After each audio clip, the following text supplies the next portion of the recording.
Assalamualaikum warahmatullahi wabarakatuh. Di sini saya perwakilan dari kelompok 6 akan mempresentasikan hasil kerja kelompok kami yang beranggotakan saya sendiri, Tutor Adimas Winardi, NPM 204000030. Perkenalkan, nama saya Siska Tias Argata, NPM 204000034. Saya Nadia Permatasari Afifah, NPM 2040040. Perkenalkan, nama saya Anisha Kusmawardani, NPM 204.071. Nama saya Ika Nuraiza, NPM 204.00077. Langsung saja kita mulai presentasinya. Yang pertama, ijtihad. Ijtihad adalah sebuah usaha yang sungguh-sungguh yang bisa dilaksanakan oleh siapa saja yang sudah berusaha mencari ilmu untuk memutuskan suatu perkara yang tidak dibahas dalam Al-Quran maupun hadis, dengan syarat menggunakan akal sehat dan pertimbangan yang matang. Selanjutnya, syarat melakukan ijtihad. Yang pertama, mengetahui Alkitab dan Sunnah. Yang kedua, mengetahui ijma. Yang ketiga, mengetahui bahasa Arab. Yang keempat, mengetahui ilmu usul fikih. Yang kelima, mengetahui nasik dan manusuki. Selanjutnya adalah macam-macam ijtihad. Yang pertama ada ijma. Ijma adalah suatu kesepakatan para ulama dalam menetapkan hukum agama Islam berdasarkan Al-Quran dan hadis dalam suatu perkara. Yang pertama, mujtahid, berjumlah lebih dari satu orang. Yang kedua, kesepakatan ulama atas suatu hukum itu dapat direalisasikan. Yang ketiga, adanya kesepakatan semua mujtahid atas suatu hukum syar'i tanpa memandang negeri, kebangsaan, atau kelompoknya. Yang keempat, kesepakatan tersebut diawali setelah masing-masing mujtahid mengemukakan pendapatnya secara jelas dan transparan. Yang kelima, sandaran hukum ijma adalah Al-Quran dan hadis. Selanjutnya adalah syarat ijma. Yang pertama, terjadinya kesepakatan. Yang kedua, kesepakatan seluruh ulama Islam. Yang ketiga, waktu kesepakatan zaman Rasulullah, meskipun hanya sebentar saja kesepakatan terjadi. Yang keempat, yang disepakati adalah perkara agama. Pengertian dari kias sendiri yaitu menggabungkan suatu perkara yang berarti belum ada pada masa sebelumnya, namun memiliki kesamaan dalam sebab, manfaat, bahaya, dan berbagai aspek dengan perkara terdahulu sehingga dihukumi sama. Kias sendiri memiliki 3 unsur. Yang pertama, suatu wadah atau hal yang telah ditetapkan sendiri hukumnya oleh pembuat hukum. Ini disebut makis alaihi atau ashal atau musyabah bihi. Yang kedua, suatu wadah atau hal yang belum ditemukan hukumnya secara jelas dalam nasyara. Ini disebut makis atau furu atau musyabah. Yang ketiga, hukum yang disebutkan sendiri pembuat hukum pada ashal.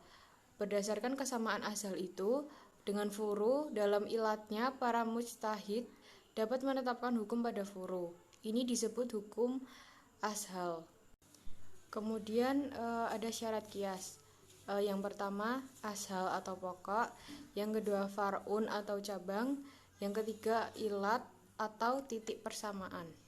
Pengertian istisan. Istisan adalah menurut bahasa berarti menganggap baik, sedangkan menurut istilah, istisan adalah meninggalkan hias yang nyata untuk menjalankan hias yang tidak nyata atau samar-samar, atau meninggalkan hukum kuli atau umum untuk menjalankan hukum istinai atau pengecualian, disebabkan ada dalil yang menurut logika membenarkannya.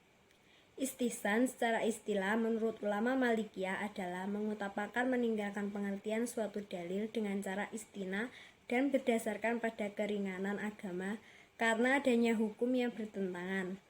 Pengertian istisan oleh seorang ulama Hanafiyah adalah beralih kepada penetapan hukum suatu masalah dan meninggalkan yang lainnya karena adanya dalil syara yang lebih khusus. Istisan bil anas. Istisan berdasarkan ayat atau hadis, yaitu penyimpangan suatu ketentuan hukum berdasarkan ketetapan kias kepada ketentuan hukum yang berlawanan dengan yang ditetapkan berdasarkan nas Alkitab dan Sunnah. Contoh, dalam masalah wasiat, menurut ketentuan umum wasiat itu tidak boleh. karena sifat pemindahan hak milik kepada orang yang berwasiat ketika orang yang berwasiat tidak cakap lagi, yaitu setelah ia wafat. Istisan bi'al ijma atau istisan yang didasarkan kepada ijma, yaitu meninggalkan keharusan menggunakan qiyas pada suatu persoalan karena ada ijma. Hal ini terjadi karena ada fatwa mujtahid atas suatu peristiwa yang berlawanan dengan pokok atau kaidah umum yang ditetapkan. Atau para mujtahid bersikap diam dan tidak menolak apa yang dilakukan manusia, yang sebetulnya berlawanan dengan dasar-dasar pokok yang telah ditetapkan. Misalnya dalam kasus pemandian umum.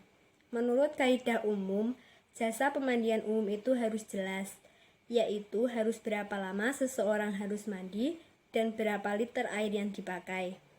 Akan tetapi, apabila hal itu dilakukan, maka akan menyulitkan bagi orang banyak.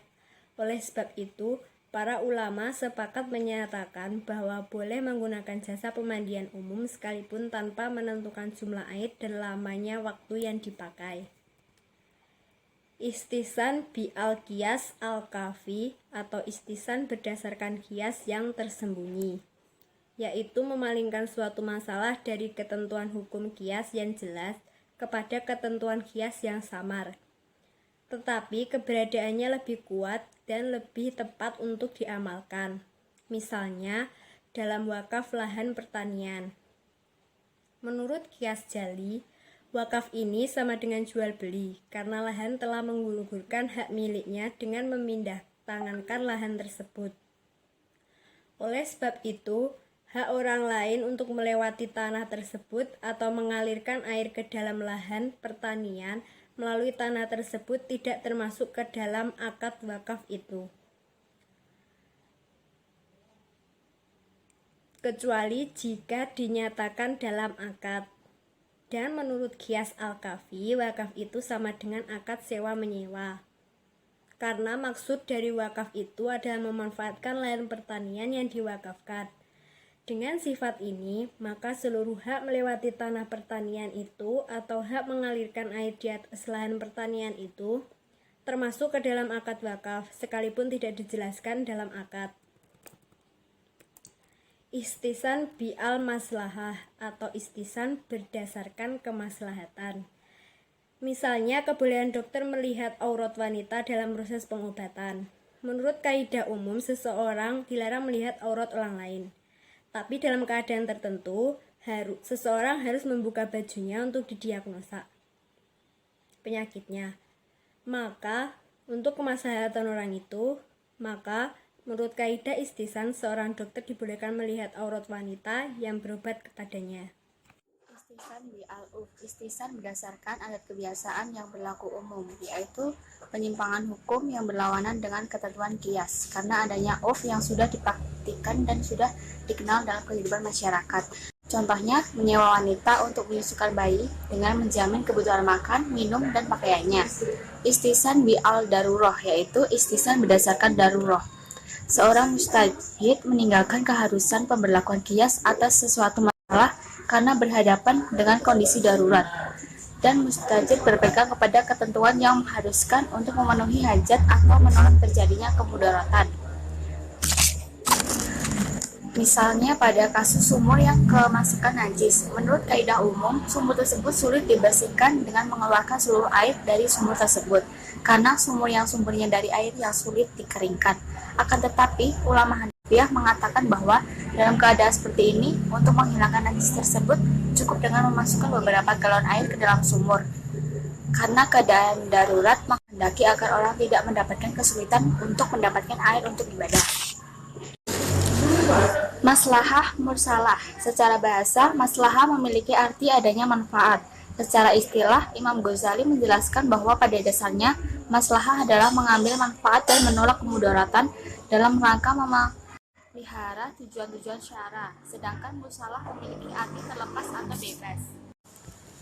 Contohnya yang pertama, tuntutan beribadah di masa pandemi COVID-19 seperti tidak melakukan sholat Jumat dan sholat tarawih berjamaah di masjid, menutup masjid untuk sementara dan menggunakan masker. Yang kedua, pencatatan perkawinan dalam surat yang resmi menjadi maslahat untuk sahnya gugatan dalam perkawinan, nafkah, pembagian harta bersama, waris, dan lainnya. Demikianlah presentasi yang dapat kami sampaikan. Kurang lebihnya saya mohon maaf. Wassalamualaikum warahmatullahi wabarakatuh.